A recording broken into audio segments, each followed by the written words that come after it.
Hey everybody, I'm super excited to share that my book, Depart Depart, goes on sale today. I'm going to share the cover with you and tell you a little bit about it, and the link to order it will be in the description. It's raining today, as you can see, and that's very fitting for a book that's about Houston flooding. So without further ado, here's the absolutely gorgeous cover of my novella, Depart Depart. This cover was designed by Ann Middleton. It's coming out with Stelliform Press. I absolutely am in love with this cover. I think it really captures some of the main topics and themes of the book and the mood of the book. It's about rising floodwaters due to climate change.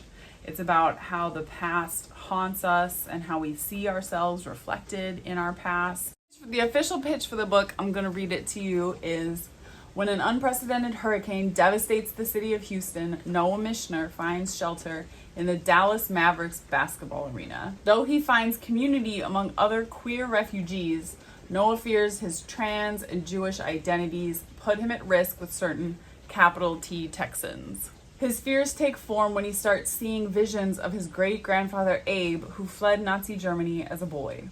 As the climate crisis intensifies and conditions in the shelter deteriorate, Abe's ghost grows more powerful. Ultimately, Noah must decide whether he can trust his ancestor and whether he's willing to sacrifice his identity and community in order to survive. In a few weeks, I'm going to do a reading of the first chapter of Depart Depart on here, so y'all can look forward to that. This book is very close to my heart. A lot of the aspects of it are own voices derived. I'm a little wary claiming own voices because I don't live as a binary trans man using he, him pronouns.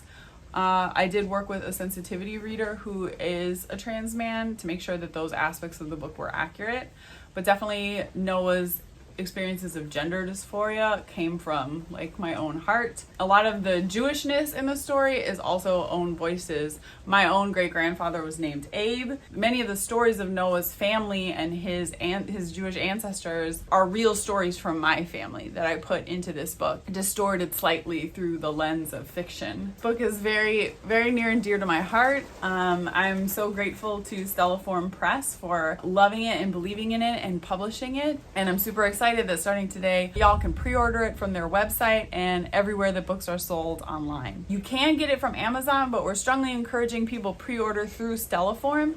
If you order through them, you'll get a book printed on recycled paper. And obviously, I'm a big environmentalist. This is a book about climate change. It's cli-fi, climate fiction.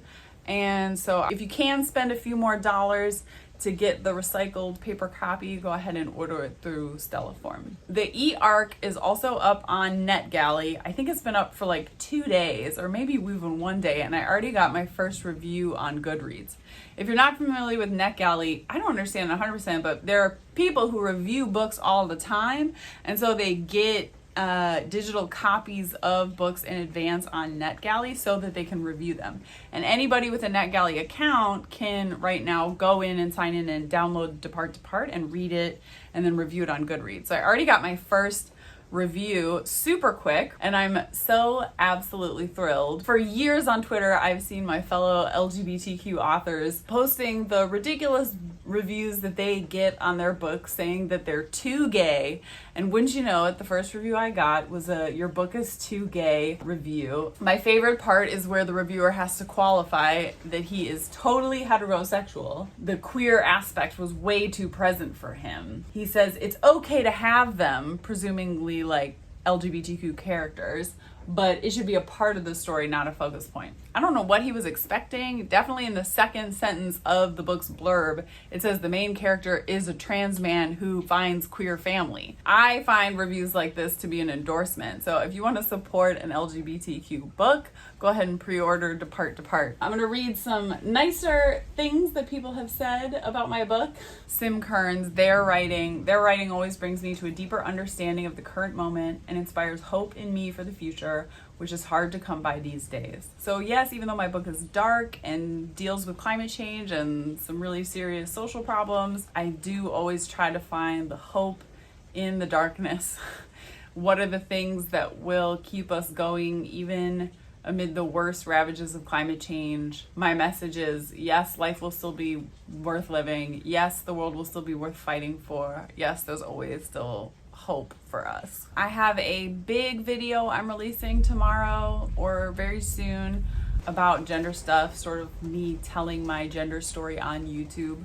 So look forward to that. I'm gonna enjoy this lovely rainy day and continue refreshing Twitter and Facebook and Goodreads to see if anyone leaves another review. And I hope you all have a wonderful day. Bye.